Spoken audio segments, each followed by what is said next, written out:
All right, I believe we're live. Hello, hello. Welcome back to another Purpose and Pixie Dust podcast. I am super excited for our guest today. Becky, tell us a little bit about you, all the things, who you are, how you got to what you're doing, and then we will dive into our conversation from there. I'm so excited. I feel like I'm taking a trip to Disney right now. Honored to be in your space. I'm Becky Aste. I'm a trauma-informed marriage coach, and I help deeply committed but emotionally exhausted wives save their marriage by moving trauma out of their body. And I'm not, coming from a place of I've just like nailed marriage and let me shower you with my wisdom.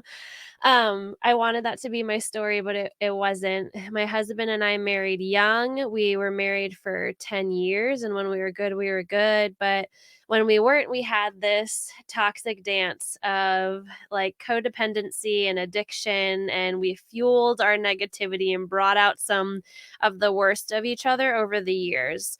And it reached its head year 10 of marriage. 2 kids later, we found ourselves separated and on the verge of divorce. And I was really frustrated because we had tried everything. We had tried therapy, couples counseling, EMDR, books, podcasts, marriage retreats, like every stone you could unturn. And how are we worse off than when we started? And so that's when I stumbled upon this buzzer beater, game changer course that taught me how to restore connection and trust and intimacy with my husband by moving trauma out of my body. And it was an 8-week course that changed the game. Fast forward, he moved back in. We reconciled. We were more authentic with each other, had all the conversations, that we had swept under the rug for years, and began a healing journey. And now, today, I'm grateful as ever to say he and I are best friends and thriving. And, it's really made us so much stronger, everything that we've been through. And I'm grateful to be able to pass this work to a lot of other women and save them 10 years of their journey, and a lot of unnecessary heartache. Oh my gosh, there's so much there, but congratulations. I feel like that's like a huge breakthrough to be able to do that and to repair a relationship when for a lot of people who I'm sure who do not know how to do that. I can't speak for experience myself, but it's just like you call it the quits and then it's time to Mhm. move on. So I think that's really awesome that you were able to do that.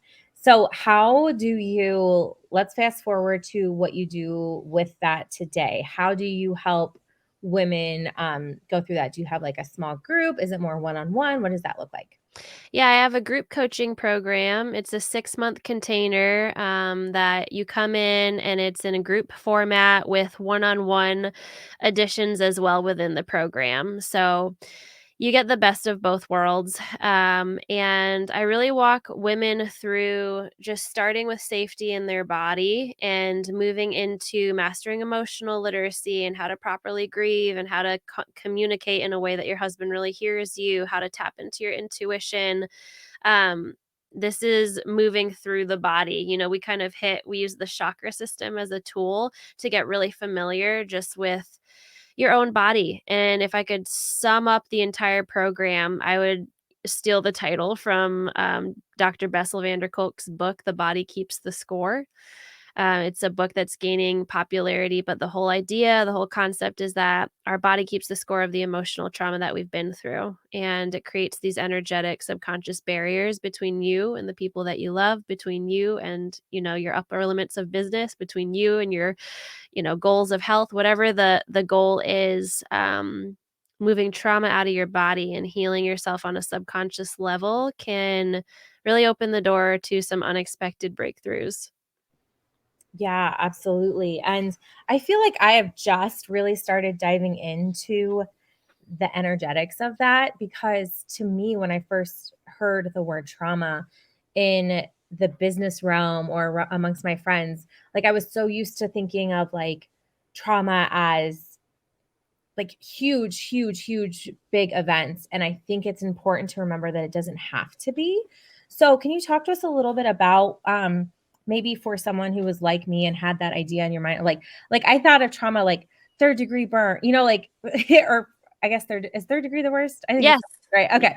Like something like that.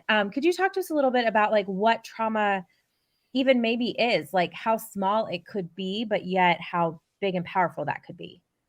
I love that question, and that's where my mindset was too. I had always thought of trauma as like a big, car accident or losing a loved one or getting cheated on or like the big things.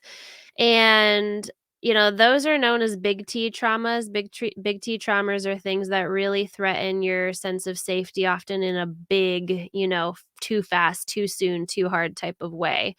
Um, then there's little t traumas, which is kind of like death by a thousand paper cuts. And so sometimes it is just the slow psychological abuse of being in, a relationship, or in some cases, some people come from a well intentioned spiritual community, but, are undergoing a lot of low level psychological abuse, just little, like, can barely notice it for so many years over time, or growing up in a home where there's emotional neglect, not because the parents are bad or, are doing anything malicious, but they just don't know how to offer their children that connection and that deep core need that we all have of just being loved and accepted for who we are.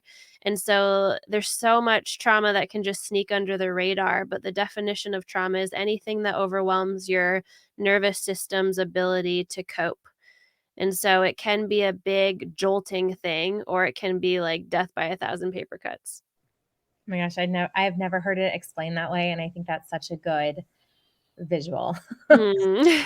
A lot of the times when we're dealing with that, again, it's not that big thing and it's a little thing.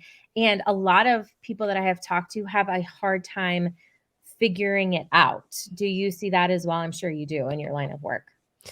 Yes, because one, I think just understanding the definition can help clarify. Like when you dig into the definition of trauma and then kind of hold that up as a mirror to your life experience, that can sometimes help. Like, oh, by definition, yeah, that's what I've been through.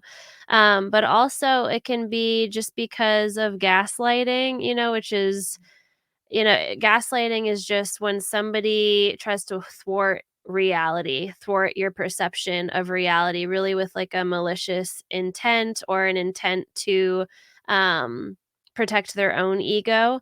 But it is basically not getting validated for what your reality is. And so if you're either in a relationship or grew up in a home or have been in an environment where, let's say, when you're sad or, expressing your emotions, and just for example, how many of you have heard from your parents like big girls don't cry, or like I'll give you something to cry about, or pull yourself up by your bootstraps.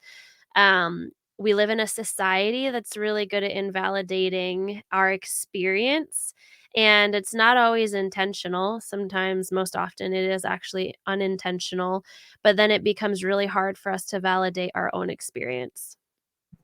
Yeah, absolutely, absolutely. So, one of the things, I think it was the first thing that you said was that you walk women through is, I think you worded it, security in your own body. What does that mean? Yeah. I use the title "The Body Keeps the Score" if I were to sum up my program, but if I were to sum up like what's actually happening on a client journey, it's really, I would say, it's learning how to come home to yourselves. So we we don't feel safe in our own bodies when we go through trauma because it's our nervous system's response is to protect us at all costs. If we're triggered by something or experience something traumatic, all of a sudden our body is like danger, danger, sending off the signals, and we go into fight, flight, freeze, or fawn. Those are our natural body's responses to protect us, and they're not bad. They're actually a sign that your body is working just how it should, and this is evolutionary, and it's been around since bears were attacking us as humans, and you literally needed to, like, fight the bear, run away from it, freeze, be silent, like, maybe it won't notice us. Or fawn is the most untalked about response, and that's like, "Here, bear, here, take a little fish." Like, it can come I was off as going to ask you. I was like, I don't think I know that one.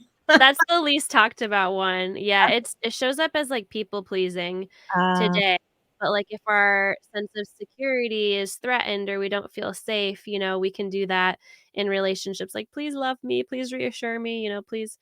Um, so It's not bad when our nervous system gets into that state of unsafety or survival or danger, but the problem comes when we've gone through so much trauma, over the course of our lives, and we live in a modern day Western society that isn't really equipped to teach us how to move trauma out of our body. We're very sedentary, and we're in our homes, even right now, like in front of our screens so much. We're not moving our body. We're not out there, like some cultures, dancing and drumming and singing. Like that's kind of woo woo. Like you're a little off the grid if you're doing a lot of that. And so we get stuck in this nervous system of unsafety. And the whole goal is to start there and learn how to return to a state of safety, which is called the parasympathetic nervous system. Oh my gosh, I love all this. I feel like I want to know all the parts of your brain. Like, what is all of this? And it's so, if you have been a listener of the show for a while, I have added in some of the woo as I have been starting to learn about it. So I think this is probably right along with my listeners, exactly where they are at in the journey too. So how did you decide to turn all of this into a business? Let's talk about that. Because I always love to hear how people were like, yes, I should help other people with this. Man, I was just so at my wit's end, like hanging on by a thread of hope with my own marriage. And so when I invested in that final course, that I was talking about that taught me how to move trauma out of my body in the first place, I was just so blown away at what was happening in my home and in my relationship with my husband. I was like, what is that? Like, how? We've tried for 10 years to do all the things. And like now I'm feeling this drastic difference, and we're having conversations we were never able to have before. Like, what is happening? And so it just got to a point where our marriage was thriving so much. I was like, "How can I get this out there?" And I remember talking to my coach, and I was like, "How do I do what you do? Like, all I know is got this experience, and I have ideas of what I'm passionate about. Like, how do I turn this into a business?" So she directed me to a business coach, and she was like, "She'll teach you everything. Just go with her." And so I did that. I was like, "I don't know what I'm doing. This is a leap of faith." A lot of imposter syndrome and wondering, like, maybe it's all in my head. Is this going to work for other women? But turns out it worked for other women. Oh my gosh, I love that. So did you start with the small group from the get-go, or did you do like one-on-one coaching first? I started with a small group. I did like a beta version of my program, like a rough draft round at super discount. Hey guys, who wants to be a beta student for me? I'm doing this to collect social proof that, this program, when I launch it to the public, it actually works. Yeah. And it was a leap of faith for me. I was like, I don't know what's going to happen. Maybe they're going to be like, nah, this doesn't work. Yeah. And it was just the most beautiful transformations and testimonials. And it helped give me the confidence, move from imposter syndrome to like, damn, this works for you guys too. And have been public ever since. So always group coaching. And I've actually just recently added one on ones to the program. And I'm hiring another coach to help me out with that because it's getting to the point where I want to also work in peace and not be doing everything. Yeah. Yeah, it's hard with the systems as you like grow and scale. Like they say new level, new devil. So you have Yes. something new that you get to, yeah, that you get to learn. Um, oh my gosh, my mind just went blank with what I was just getting ready to ask you. So nervous system repair. Mhm. Let's talk about that, what that actually means, because we talked about a little bit of security, we talked about the trauma. Um, but I know our overall theme was how our nervous system, well, first of all, how can that be blocking us from business breakthroughs? And then how can we actually then repair it to move Mhm. our business forward? Yeah, I love that, and this is what I can geek out on, so cut me off if I start going too much, but, Oh, um, with nervous system repair, with those 2 different nervous system states, the sympathetic, which is that danger, danger, survival, and the parasympathetic, which is like the rest, digest, that I can breathe, I'm safe.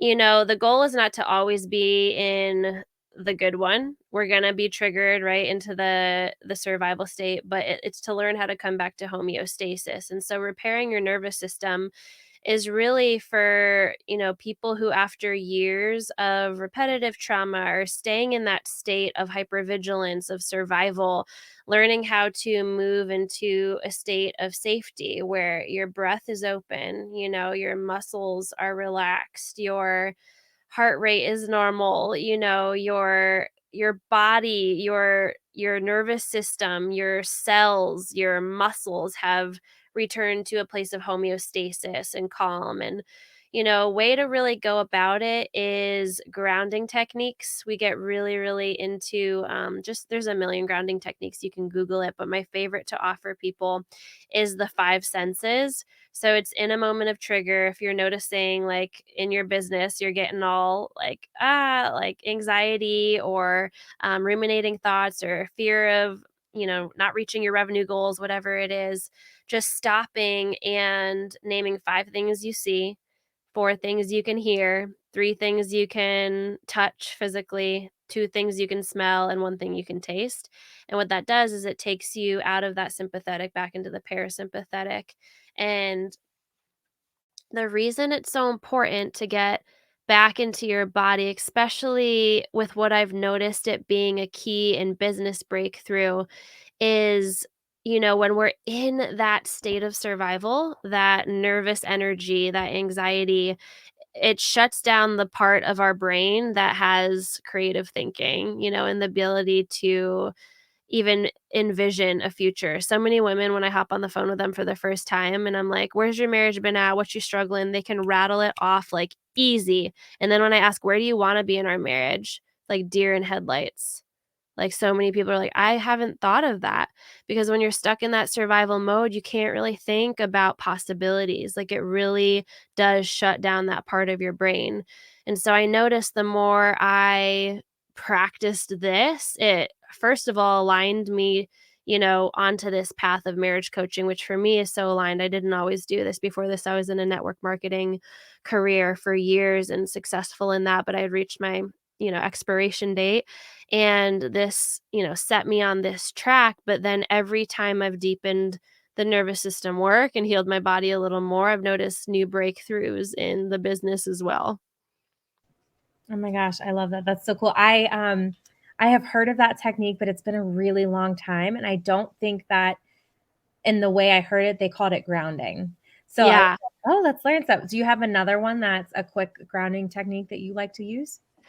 Okay, Lindsay, have you ever like traced a friend or had somebody trace your body with chalk on the Yeah, sidewalk yeah. before? Mhm. So, you can do that in your bedroom. Like at any point you can lay down, on a floor and just imagine in your mind's eye and closing your eyes like somebody tracing the outline of your body with chalk. Okay. And there's a big word called proprioception, which is the awareness of your body in space. Mm. And when you do that, when you just in your mind's eye, picture your body being traced and becoming aware of the outlines of your own being, it does something. It brings you back into that, parasympathetic nervous system. We Oh my should, gosh, that's so cool. if this was like a drinking game for parasympathetic, the amount of times I've said that. Yeah, that's what I should do in the intro. "You wanna play along with our game? Here's Yeah. some you can play." I love that. I have not heard that one, so I'm gonna definitely give that one a try because I really love that. I think Yeah. the visualization for me is super strong.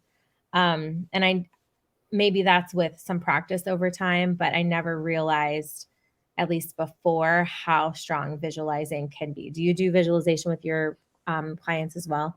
I do. Yeah, I have a guided somatic safety visualization that like walks them through the root chakra, which is the safety programming in the body and helps move you from like a place of trigger to safety. But yeah, visualization, I've tried like affirmations for years, especially in the network marketing career I was in. Like they were big on the affirmations and the visualizations. And I would find that it would sometimes work, sometimes not. And then when I added in the nervous system work, it was like, whoa, like these visualizations like were actually coming true in my life. I was like, what is this for the first time? Cool. And What I learned, with this is our body has a big nerve running from the base of our head to the bottom of our spine called the vagus nerve. It's like this super highway of information. So all of our neurotransmitters like travel up and down this vagus nerve, sending messages from our brain to our body. 20% of those messages go from our brain to our body, and 80% go from our body to our brain. Oh, So if you're like trying to reach new breakthroughs in whatever area of life it is, business, relationship, health, wealth, doing things from like the neck up, like talking or saying affirmations or visualizing or, traditional talk therapy, listening to podcasts, all of those things, serve a part. But if you're only doing those and not getting into your body, it's like a salmon swimming upstream. So if you want to work with the 80% of the direction that your body's messages are being sent, yeah. incorporating the body into the visualizations will like superpower your visualizations. I've never heard it described that way, but that makes so much sense. So is that why journaling, like, is journaling part of that 80%? Is that why people add in journaling to make it more powerful? Or do you mean like full body?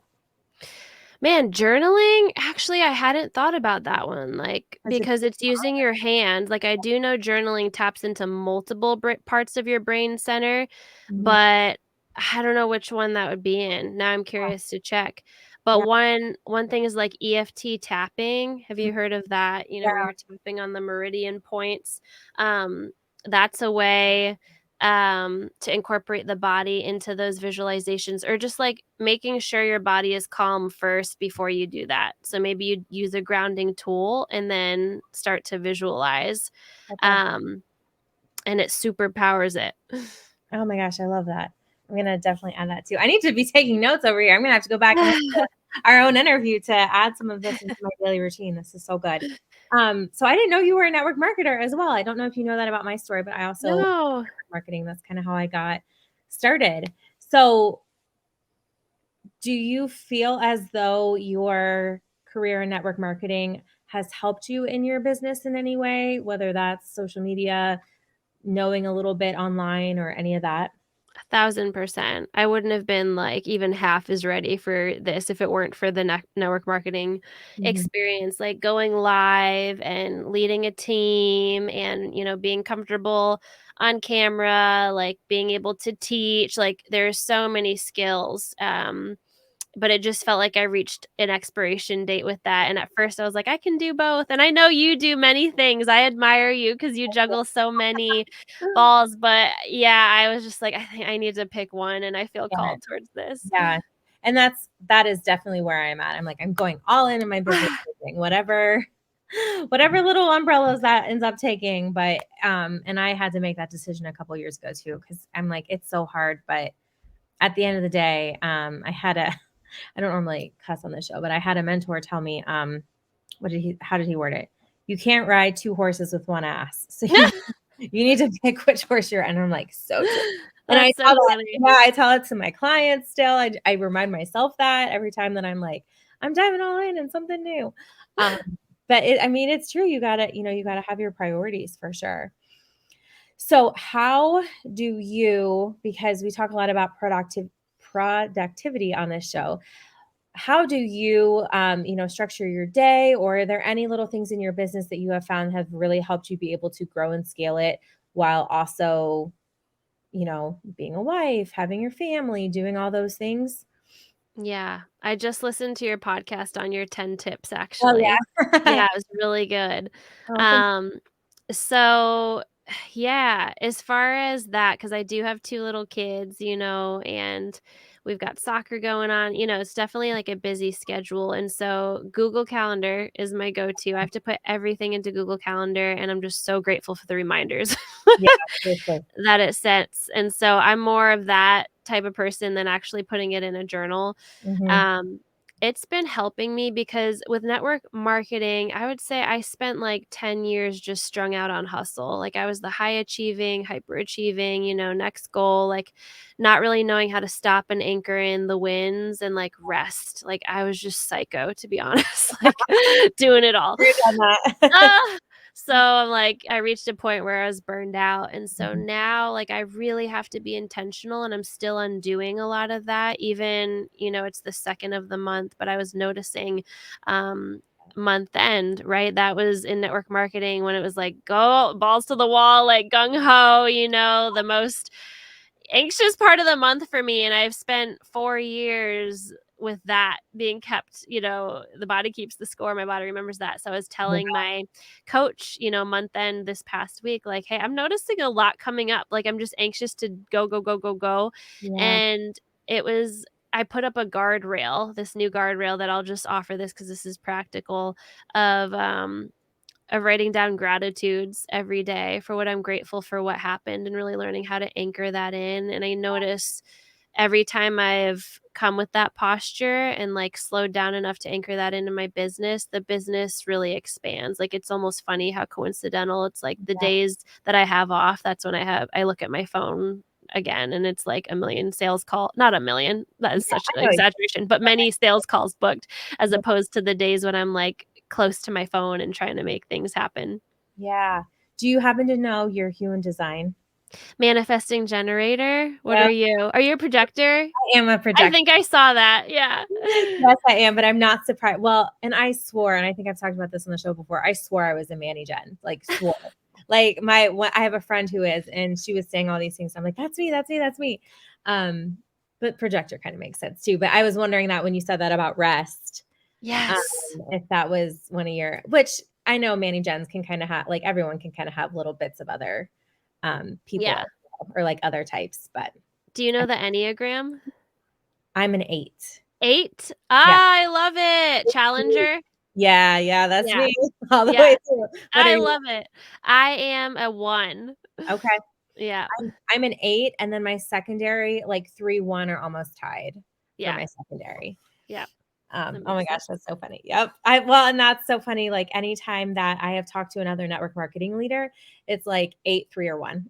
That's It's so like, funny. yeah, it's like one of those 3, which makes sense, when you think Mhm. about what you have to do to get to the top of a company or even build your own business largely. Awesome. Okay. So tell us, where can everyone find you? How can they work with you? What do you currently have going on? All the ways. Yeah, Instagram is my favorite over Facebook any day. I do have a Facebook group if you want to drop it in the show notes, but Instagram is the best place. You can DM me. I'm in there every day, actually trying to respond like a real human. Yeah. I have my signature program for married women, the 6-month container. So if you have questions about that, let me know. I always like to see if and how I can help you. And if I'm not a good fit, I can point you in the direction of somebody who can. And I do have a master class coming up on this month. I don't know when this is going to air, but on May 16th at I'll put it up, 12 noon. I'll put it Yes. up before May 16th. Awesome. Yeah. We'll drop the link to that in the show notes too. Okay, so I thought of one other question that I had thought of earlier when we were chatting. Mhm. So your program is for women. Is there at any point in your program, do you bring in the men or do you bring in the spouse? Because I'm like thinking to myself, and again, I'm Mhm. not married, but I'm thinking to myself, like, this is a two-way street. So if I'm doing the work, he better be doing some work too, right? I I'm like, love that question. about it. It's a common question. I don't currently have men in the program, but the women who are in the program are allowed to share the modules with their husbands. The only time I've talked with men are on the like initial discovery call, and they're like, "Who is this chick you met off the internet?" And they want to vet me, and it makes sense, and I want them to ask all the questions they need to ask. But it's actually really empowering for a lot of women because what I found with so many is I tend to attract, I don't know why, the women who feel like they're carrying the burden of like trying to save the marriage, and hubby, they don't feel like is putting in the same amount of effort. And Yeah, so they have been held back by this limiting belief for so long that like I can't change my marriage if he's not on board. right. And it is a really empowering secret that I like to dish, that you can actually save your marriage even if your husband's not on board today. Because when you get to the energetics and you learn how to show up in a different energy from rewriting your subconscious blueprint, you go from holding up this sign that says basically like I cannot be trusted to a sign that says I'm safe, like welcome, and you're able to shift the toxic dance simply by the work that you're doing. And Mm, so what I found is a lot of husbands who's are not on board at the beginning, like this has been the game changer for women and not the years of, "Hey, read this book," or "Let's go to couples right. therapy," or whatever, attempts we try to change them. Yeah, yeah. No, that makes complete sense. I love that. Okay, rapid fire questions that I like to ask at the end. Morning routine, evening routine, neither, both. What's your take? Uh, I used to be so routine oriented before kids. I would say, like, both in ideal, in reality, like, none right now. Yeah, yeah. Okay, that's totally fair. I love it. Best or favorite personal development and or business book that you have read? I know it's hard. Or one you're currently reading. I The put that in there too because sometimes it's easier. The Ruthless Elimination of Hurry by John Mark Comer. Ooh, I've never heard of that. So good. Oh my gosh. Every type 1 needs it. Okay, good. Then I'm buying it tonight. Love it. And then last one, favorite vacation spot or one on your list that you are gonna go to? I think my favorite vacation I ever took was my honeymoon to the Dominican. It was Oh, amazing. I wanna did go you back every go to day. Punta Cana or where'd you go? What'd you say? Were you in Punta Cana? Yeah, Or okay. I Yeah. was. Yeah, the resort was the Rio, Palacio. Yep. Yep, I've heard of that. I don't Aw. think that's the one I stayed at. I don't think. Oh my gosh, it's been so long ago. I need to go back though. Get some sunshine on the beach. I was just saying it's so gross here in Ohio today. It's like 42 and rainy. I'm like, this is May. What is happening? It's the same here. It's, like, 42, rainy. I'm in Northern Virginia. Yeah. Ugh, what is this? I'm over it. Mhm. Over it. All right. Well, Becky, thank you so, so much. Everyone, I will make sure that I drop all of her links in the show notes and in my email if you're on my email list. And so you guys can go and find Becky, connect with her, take a screenshot of this when you're listening, tag us on social. We would love to keep the conversation going. Thanks again, Becky. Thanks, Lindsay.